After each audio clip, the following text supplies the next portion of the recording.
क्या 6 महीना पवन सिंह से मन भर गया था, फिर खेसारी जी के पास आ गया। तो लालू प्रसाद यादव जी को तमाम दबाने की कोशिश की गई, क्या दब गए? लालू प्रसाद यादव जी को तमाम झुकाने की कोशिश की गई भाजपा के द्वारा, क्या झुक गए? ढौड़ी महाराज जब आप गूगल पे डालिएगा तो किसका नाम आएगा? पवन सिंह का नाम आता है। पवन सिंह जी बहुत अच्छे गाना गाते हैं। अलग बात है कि बोलने नहीं आता है, ये अलग चीज़ है। संघर्ष 2 और हर हर गंगे का ट्रेलर लॉन्च किया गया दोनों का। क्या आप इन दोनों को ट्रेलर को देख पाए? नहीं, संघर्ष 2 को हमने देखा। संघर्ष 2 हमको बहुत अच्छा लगा। और बाकी क्या बोले, क्या कौन सा? हर हर गंगे। उसको हम नहीं देख पाए हैं अभी। दाढ़ी बढ़ा लेने से कोई रविंद्रनाथ टैगोर नहीं बन जाता। आप जुमलेबाज ही रहेंगे, आप नरेंद्र मोदी रहेंगे। अच्छा हुआ धीरेन्द्र शास्त्री आए तो वो तमाम पागलों का चेहरा दिखा दिए कि पागल कैसन कैसन होता है और कौन कौन पागल है।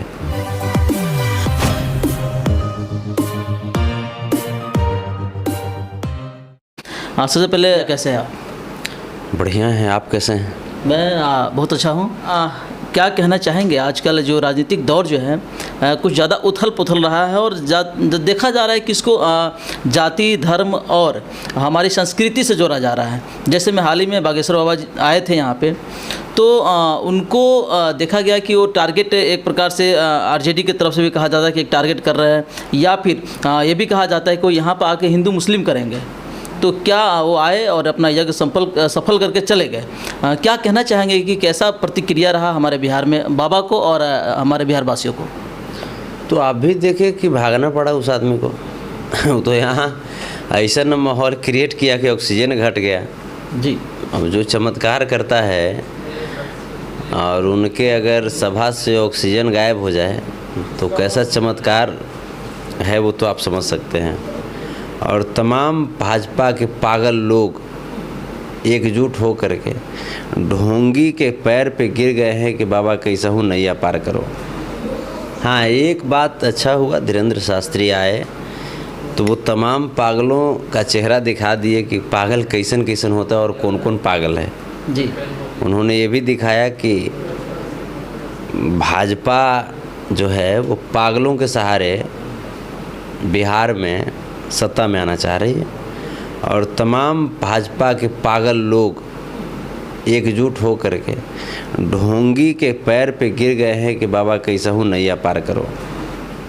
यहाँ पे आने के बाद वही भाजपा के लोग जो पहले कोसा करते थे कि महागठबंधन की सरकार में जंगल राज है, ये बात कहा करते थे जी। वही भाजपा के लोग जैसे ही यहाँ पे जब धीरेन्द्र शास्त्री आया तो कहने लगे कि नहीं, बिहार में बहार है, यहाँ पे कानून की सरकार है, यहाँ प्रशासन बहुत अच्छे हैं, सरकार बहुत अच्छे हैं। सच्चाई बात मुंह से निकल गया। तो हमारे डीएसएस के राष्ट्रीय अध्यक्ष श्री तेज प्रताप यादव जी की यही सोच थी कि यहाँ आओ तो सच बात बोलो। तो यहाँ आते ही फिर कहने लगा कि भाई हम गड़बड़ सड़बड़ बात नहीं बोलेंगे जी। भोजपुरी इंडस्ट्रीज से आप यहाँ तक का सफ़र तय किए थे और अभी क्या लग रहा है कि आपका गाना वाना कुछ कम आ रहा है या फिर नहीं भी आ रहा है, बहुत कम देखने के लिए मिल रहा है? क्या कहना चाहेंगे इसके लेकर? अभी संतोष रेणु ऑफिशियल जो मेरा यूट्यूब चैनल है उस पर एक गाना आया है गोल घर जी, अरुण बिहारी जी का लिखा हुआ है और संगीतबद्ध बादल खान जी का किया हुआ है जी। बड़ा गाने को पसंद किया जा रहा है। गाने के हम बोल चाहेंगे इस गाने को आप 2 लाइन जरा हो जाए। वही सुनाने जा रहे थे। गाने का बोल है, पहले फीमेल सिंगर हैं वो कहती हैं, हरे की सुन रे छैला हमारे बतिया, अरे की देखना चश्मा हटा के, भाई हमर रंगदार हई रे, अरे आँखा जिला पटना के। इस पे हम कहते हैं, अरे कि हमसे प्यार कर में तमोना में फिल्म देखई बहु धनिया, हमसे प्यार कर में तबीना में फिल्म देखई बहु रानिया, त कहबो चढ़बो कबो गोल घर पर चढ़ई बहु धनिया। क्या बात। तो ये है गाना, पसंद किया जा रहा है, लोग पसंद कर रहे हैं इसको। जी। हाँ, आजकल कहा जाता है भोजपुरी क्षेत्र में कि अश्लील, लेकिन लोग अश्लील गा कर के आज स्टार भी बन गए, लेकिन फिर भी वो चोला को बदल नहीं रहे हैं। आज तक भी वहीं उठा रहे हैं, ढोरी चोली लहंगा साया यही सब कर रहे हैं। बड़े बड़े स्टार प्रमोट कर रहे हैं ऐसे ऐसे सिंगर को। क्या कीजिएगा, अब तो बड़े बड़े स्टार लोग ढोंगू को भी प्रमोट कर रहे हैं, ये भी आप देख रहे हैं। जी। तो बड़े बड़े स्टार कौन कौन बोलते हैं, 5 स्टार प्रचारक बन ही गए हैं लोग। जी। तो क्या कीजिएगा, बस पब्लिक जो है वो सब जानती हैं, सब देख रही है पब्लिक। दाढ़ी बढ़ा लेने से कोई रविंद्रनाथ टैगोर नहीं बन जाता। जी। दाढ़ी बढ़ा लेने से आप जुमलेबाज ही रहेंगे, आप नरेंद्र मोदी रहेंगे। चोला पहन लेने से कोई सुभाष चंद्र बोस नहीं बन जाएंगे, कोई लाल बहादुर शास्त्री नहीं बन जाएंगे, बल्कि आप तड़ीपार ही रहेंगे। तो दिखावा लोग करते हैं, क्या कीजिएगा, दिखावा नहीं करेंगे तो फिर उनका रोजी रोज़गार कैसे चलेगा। जी। तो वो अपनी रोजी रोज़गार के बारे में सोच रहे हैं। हाल ही में भोजपुरी जगत के 2 ऐसे स्तंभ कहे जाने वाले खेसारी लाल यादव और पवन सिंह का, दोनों का एक ही फिल्म आया है, संघर्ष 2 और हर हर गंगे 2 का ट्रेलर लॉन्च किया गया दोनों का। क्या आप इन दोनों को ट्रेलर देख पाए हैं? नहीं, संघर्ष 2 को हमने देखा, संघर्ष 2 हमको बहुत अच्छा लगा और उसमें ये दिखाई दिया कि बहुत मेहनत करके और बिल्कुल हर पॉइंट पे वो काम किया गया है। और बाकी क्या बोले, क्या कौन सा हर हर गंगे, उसको हम नहीं देख पाए हैं अभी उसका इतना शोर भी नहीं था ना। संघर्ष 2 का बहुत दिन से शोर चल रहा था, वही संघर्ष 2 आ रहा है, संघर्ष 2 आ रहा है, तो हम भी देखें उसको। बाकी इसका आपके मुंह से हम सुन भी रहे हैं, तो आज हम जाएंगे, देखेंगे, कोशिश करते हैं, देखे नहीं है, पता नहीं चला या देखना नहीं चाहे। ना ऐसा नहीं, दुश्मनी थोड़े किसी से है। पवन सिंह जी बहुत अच्छे गाना गाते हैं। अलग बात है कि बोलने नहीं आता है, ये अलग चीज़ है। गाना तो बहुत अच्छा गाते हैं। ये अलग बात है कि सबसे भ्रष्ट पार्टी के स्टार प्रचारक बन गए हैं भाजपा के। जी। तो जो कि देश के संविधान को खतरा में डाल दी पार्टी, जो देश के गरीबों को मार रही है, अर्थव्यवस्था देश की खराब कर दी, रोजगार एक भी नहीं दी देश में, उसी पार्टी में स्टार प्रचारक हैं पवन सिंह। जो पार्टी बिहार को अपमानित किया, बिहार की बोली लगाया, 10,000 करोड़, 20,000 करोड़, 1.25 लाख करोड़, उसी पार्टी के स्टार प्रचारक हैं पवन सिंह। तो पवन सिंह जी जो हैं वो अपनी पार्टी में भी कुछ बुद्धिजीवी लोग थे, जैसे अटल बिहारी वाजपेयी जी, जिनका सम्मान हम लोग भी करते हैं, उनसे कुछ सीखते तो ज़्यादा बेटर हमको लगता है कि कुछ उनको सीखने को मिलता। लेकिन वो ये सब तड़ीपार है, ये सब जो ढोंगे होंगे है, ये लोग के चक्कर में पड़ गए हैं। तो हम तो यही कहेंगे कि आप कुछ अच्छा कीजिए। गाना तो अच्छा गाते हैं, गाना के मामले में पूरी दुनिया आपकी तारीफ़ करती है, लेकिन कुछ अच्छी बातें भी बोलिए जी, ताकि लोग आपके टैलेंट को गाने के अलावे भी परख सके और पसंद कर सकें। जी। मगध के 2 ऐसे व्यक्ति, मगहिया जवान, जिनको स्टेज पे बुला कर सम्मानित किया गया, वहीं खेसारी लाल यादव का आरोप है कि पवन सिंह ऐसे लोगों को प्रमोट करते हैं जो भोजपुरी को गाली देता है, हमें गाली देता है, ऐसे लोगों को प्रमोट करते हैं। खेसारी जी बिल्कुल सही बोले, खेसारी जी बिल्कुल सही बोले। यहाँ पे आप जिसका नाम ले रहे हैं वो पवन सिंह को भी छोड़ा है क्या? जी। तो इसका मतलब पवन सिंह इस बात को मैंने साबित कर दिए कि जो पवन सिंह को गाली देगा उसको पवन सिंह बुला करके सम्मानित करेंगे डर के मारे। तो यही सब चीज़ें, ये डर है। तो अस्तित्व कहाँ रह गया? पवन सिंह का अस्तित्व है कहाँ अब? लेकिन मगहिया दोनों जवान का कहना है कि जो अश्लील गाता है मैं उसी को टारगेट करता हूँ। अच्छा, तो ढोणी महाराज के मैंने क्या, ढोणी महाराज के बारे में क्या ख्याल है उसका? ढोणी महाराज के नाम से कौन फेमस है? जी। ढोणी महाराज जब आप गूगल पे डालिएगा तो किसका नाम आएगा? पवन सिंह का नाम आता है। जी। तो देखिए, ये लोग, सच्चाई है कि ये लोग जातिवादी व्यक्ति है, और जातिवादी व्यक्ति अपना रोजी रोटी कमाने के लिए कभी ये लोग महाराणा प्रताप जी का कभी गुणगान नहीं करेगा। जी। कभी बाबू बीर कुंवर सिंह का गुणगान नहीं करेगा। ये लोग इधर ला करके लोगों को दिग्भ्रमित करेगा, और दिग्भ्रमित करके और अपना रोजी रोटी चलाएगा। तो यही सब इन लोग का कोई अस्तित्व नहीं है, और जिसका अस्तित्व नहीं है उसके बारे में क्या बात किया जाए। जी अच्छा, भोजपुरी में टैलेंट को कैसे जगह मिलेगा, कैसे कदर होगा, इसके बारे में क्या कहना चाहेंगे? क्योंकि हाल में देखा गया कि सौम्या पोखरल, जिसको एक टैटू बनवा लेने से खेसारी लाल यादव उनको काम दे दिए थे, वहीं अब खेसारी लाल पवन सिंह को तारीफ करने लगा तो पवन सिंह उनको काम दे दिए हैं। तो एक टीम से दूसरी टीम में जाना, एक टीम को बुराई करना, तो उसको काम मिल जाता है। तो क्या टैलेंट का कदर किस प्रकार से रह गया भोजपुरी इंडस्ट्रीज में?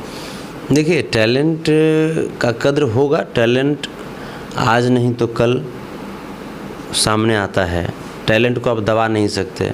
लालू प्रसाद यादव जी को तमाम दबाने की कोशिश की गई, क्या दब गए? लालू प्रसाद यादव जी को तमाम झुकाने की कोशिश की गई भाजपा के द्वारा, क्या झुक गए? क्या वो डर गए? जेल भेजा गया, यहाँ भेजा गया, वहाँ भेजा गया, ईडी सीबीआई कौन कौन न लग करके उनको प्रताड़ित करने का प्रयत्न किया। डर गए वो? तो वैसे ही टैलेंट जो हैं वो टैलेंट नहीं दबते हैं, वो आज नहीं तो कल खुल करके मुखर होकर के सामने आते हैं। तो और जहाँ तक बात है कलाकार की, तो कलाकार की बात है तो ये तो होता ही है कि इस सेक्टर में कभी इसके पास है, कभी उसके साथ काम करना है। एक साथ काम करके आप अपनी छवि थोड़े बना सकते हैं, और सब दिन आप एक ही साथ थोड़े काम करके आप अपने करियर को आगे बढ़ा लीजिएगा जी। वो तो कभी अक्षरा सिंह, कभी पवन सिंह के साथ काम करते थे, कभी अक्षरा सिंह खेसारी जी के साथ काम की, तो उनके बारे में भी लोग बोला कि जिससे मन भर गया, 6 महीना पवन सिंह से मन भर गया था, फिर खेसारी जी के पास आ गया। तो बोलने वालों को आप मुँह तो नहीं रोक सकते हैं जी। बिल्कुल, कलाकार हैं, कभी उधर रहेंगे कभी इधर रहेंगे जी, तो चीज़ें चलती रहती है। बिल्कुल। और इन सभी से परे रख के लास्ट सवाल आपसे करना चाहेंगे कि आज भी हमारे बिहार में बहुत सारे ऐसे लोग हैं जो अपने बच्चों को उच्च शिक्षा नहीं दे पा रहे हैं, और ऐसे विद्यालय की तो तमाम विद्यालय की बातें करेंगे तो पढ़ाई के बारे में आप तो कह ही सकते हैं। ऐसा क्या प्रक्रिया हो कि यहाँ जो बिहार की जो जनता है, बहुत सारे ऐसे लोग हैं जो भूखे ना रहे और उनका बच्चा पढ़ पाए? देखिए, शिक्षा जो है ये बहुत ज़रूरी है। आधी रोटी खाइए लेकिन बच्चों को पढ़ाइए। कहाँ से पढ़ाएंगे? उसको खुद खाने के लिए नहीं रहता, बच्चों को कहाँ से पढ़ाएंगे? हम समझ सकते हैं, स्कूल में भेजा जाता है बच्चों को, तो स्कूल में टीचर खुद खिचड़ी और में उलझे रहते हैं। हम समझ सकते हैं बातों को। देश की अर्थव्यवस्था इस प्रकार से गिरा दी गई है भाजपा सरकार में। पहले तो बोला गया कि हर साल 2 करोड़ लोगों को सरकारी नौकरी देंगे, उसके अनुसार से तो 10 साल में 20 करोड़ लोगों को सरकारी नौकरी हो जाना चाहिए था। उसके बाद सरकार में आते ही बोले कि ये तो जुमला था, पकौड़ा तलो, चाय बेचो, ये बातें बता दी गई। और तमाम सरकारी संस्थान जहाँ पे आरक्षण का लाभ लेकर के लोग सरकारी नौकरी करते हैं, उन आरक्षण संस्थानों को, उन सरकारी संस्थानों को प्राइवेट कर दिया गया ताकि लोग आरक्षण का लाभ नहीं ले, ये भाजपा के द्वारा। अब जो देश की अर्थव्यवस्था है 2014 में प्रति व्यक्ति, प्रति हिंदुस्तानी पे जो आज भी जन्म ले रहा है, उसके ऊपर 1528 रुपये का कर्ज था विश्व बैंक का, लेकिन आज के डेट में वो करीब 32,500 के आसपास का कर्ज है। आप समझिए कि देश कहाँ से कहाँ गिर गया नीचे। देश की जो अर्थव्यवस्था है बहुत बुरी तरीके से धराशायी हुई है। आज श्रीलंका, बांग्लादेश, भूटान, पाकिस्तान के मुकाबले हमारा रुपया जो है वो संघर्ष कर रहा है, गिड़गिड़ा रहा है। तो ये जो भाजपा के शासनकाल में अर्थव्यवस्था की गिरावट हुई, उसका प्रभाव तमाम लोगों पे पड़ा, तमाम देशवासियों पे पड़ा, गरीब गुरबों पे पड़ा।